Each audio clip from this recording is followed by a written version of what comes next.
Welcome, gentlemen. Today we're exploring 5 critical areas that often create tension in intimate partnerships. Our goal isn't to simply list complaints, but to understand the deeper psychological needs driving these issues and how to address them effectively. This discussion is for those of you committed to genuine personal growth and the cultivation of a profoundly fulfilling relationship. We'll be examining attachment styles, emotional intelligence, gender socialization, and the interplay between individual psychology and relationship dynamics. So let's dive right into the top 5 complaints women have when it comes to the man in their life. 1. Communication patterns. At its core, the complaint about lack of communication often stems from a misalignment in attachment styles and emotional expression. Many men, due to socialization or past experiences, develop an avoidant attachment style, while their partners may have an anxious attachment style. This mismatch can create a pursued distancer dynamic that exacerbates communication issues. To address this, we need to go beyond simple advice like talk more. Instead, focus on developing emotional intelligence and secure attachment behaviors. This involves 1. Recognizing and naming your emotions. Practice introspection to identify what you're feeling and why. 2. Understanding your attachment style. Reflect on your childhood experiences and past relationships. How have these shaped your communication patterns? 3. Practicing vulnerability. Share your inner world gradually. Start with low-risk disclosures and build up to more significant ones. 4. Developing empathetic listening. This isn't just about hearing words, but understanding the emotional subtext. Pay attention to nonverbal cues and validate emotions before problem solving. 5. Creating a couple bubble. This concept, developed by Dr. Stan Tatkin, involves prioritizing the relationship as a secure base for both partners. Remember, effective communication isn't about the quantity of words, but the quality of connection. It's about creating a safe space where both partners feel heard, understood, and valued. Implement regular check-ins where you discuss not just logistical matters, but emotional states and relationship satisfaction. This proactive approach can prevent small issues from escalating and foster a culture of openness and emotional intimacy. Number 2. Division of labor and mental load. The issue of household responsibilities goes beyond mere task division. It's intrinsically linked to concepts of fairness, respect, and often deeply ingrained gender roles. The mental load, the cognitive labor of managing a household, is a crucial aspect often overlooked. To address this, 1. Recognize invisible labor. Understand that managing a household involves not just physical tasks, but mental and emotional work. This includes remembering birthdays, scheduling appointments, and anticipating family needs. 2. Examine your beliefs about gender roles. Reflect on how your upbringing and societal messages have shaped your views on domestic responsibilities. Challenge these if necessary. 3. Develop domestic competence. Take full ownership of certain household domains. This isn't about helping, but about being an equal partner in home management. 4. Practice cognitive empathy. Try to truly understand your partner's experience of managing the household. What stressors does she face that you might not see? 5. Implement systems. Work together to create systems that distribute not just tasks, but the mental load as well. This might involve shared digital calendars, task management apps, or regular household meetings. 6. Cultivate appreciation. Recognize and verbally appreciate the often invisible work your partner does. This isn't about keeping score, but about acknowledging effort. Remember, the goal isn't a 50-50 split of tasks, but a distribution that feels fair and respectful to both partners. This often requires ongoing negotiation and flexibility as life circumstances change.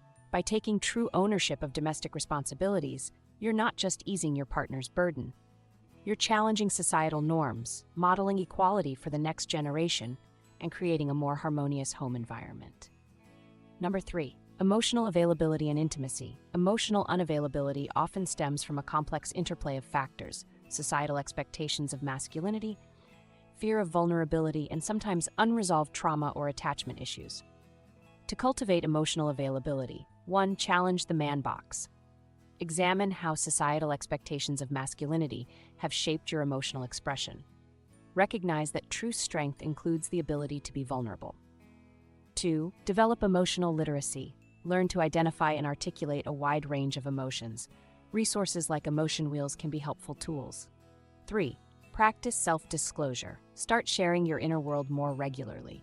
This could be daily reflections, hopes, fears, or memories. 4. Cultivate mindfulness. Regular mindfulness practice can increase your awareness of your emotional states and help you stay present in interactions. 5. Seek individual therapy. If you find emotional intimacy particularly challenging, individual therapy can help you understand and overcome barriers. 6. Engage in emotion-focused activities together. Try activities that promote emotional bonding, such as the 36 questions that lead to love, developed by psychologist Arthur Aaron. 7. Understand and communicate your needs.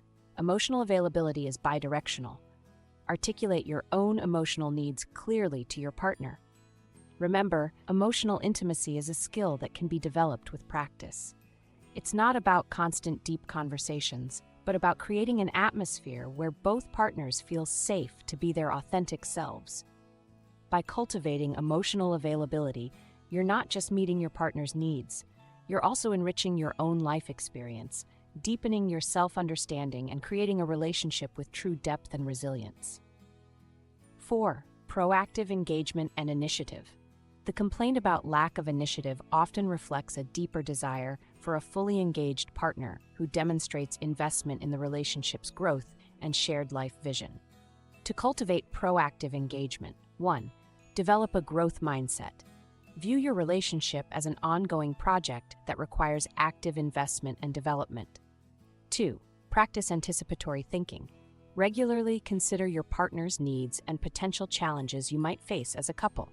How can you proactively address these? 3. Set personal and relationship goals. Establish both individual and shared goals. Regularly check in on progress and adjust as needed. 4. Cultivate curiosity about your partner. Maintain an attitude of discovery. Regularly seek to learn new things about your partner's thoughts, feelings, and experiences. 5. Take ownership of relationship maintenance. Initiate conversations about relationship satisfaction, plan meaningful experiences, and suggest ways to keep your connection fresh. Number 6. Practice intentional prioritization.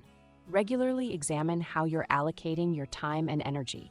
Does it align with your stated priorities and relationship values? Remember, taking initiative isn't about grand gestures, but consistent, thoughtful action that demonstrates commitment and care. By becoming more proactively engaged, you're not just meeting a partner's request. You're fostering a dynamic, evolving relationship where both partners are active co-creators of your shared life. 5. Cultivating respect and appreciation. At its core, the desire for respect and appreciation reflects the fundamental human need for validation and recognition. In long-term relationships, it's easy to fall into patterns of taking each other for granted, which can erode the foundation of mutual respect and appreciation. To cultivate a culture of respect and appreciation. 1. Practice mindful attention. Regularly pause to notice and acknowledge your partner's positive qualities and contributions. This requires overcoming the negativity bias our brains naturally possess. 2. Understand love languages. Recognize that appreciation might be expressed and received differently by you and your partner. Learn to express appreciation in ways that resonate most with your partner. 3. Cultivate a strengths-based perspective. Focus on and celebrate your partner's strengths rather than fixating on perceived shortcomings. 4. Practice gratitude rituals. Implement daily or weekly rituals where you express specific gratitude to each other. This could be verbal or written. 5. Respect boundaries. Recognize that respect involves honoring your partner's individual identity, needs, and boundaries. Regularly check in about comfort levels and adjust accordingly. 6. Examine power dynamics. Be aware of how societal structures and personal histories might influence power dynamics in your relationship. Strive for equity and mutual empowerment. 7. Practice repair after conflicts. Disagreements are inevitable, but how you repair afterwards is crucial. Always circle back to reaffirm respect and appreciation after tensions have cooled. Every step you take towards being a more communicative, engaged, emotionally available, and appreciative partner not only enhances your relationship, but also contributes to your own personal development. In doing so, you're not just creating a more satisfying relationship, but also modeling healthy partnership dynamics for society at large. The journey of growth is lifelong, but the rewards are immeasurable. If you found this video helpful, please give it a thumbs up and share it with your mates. Thank you for watching. See you in the next one.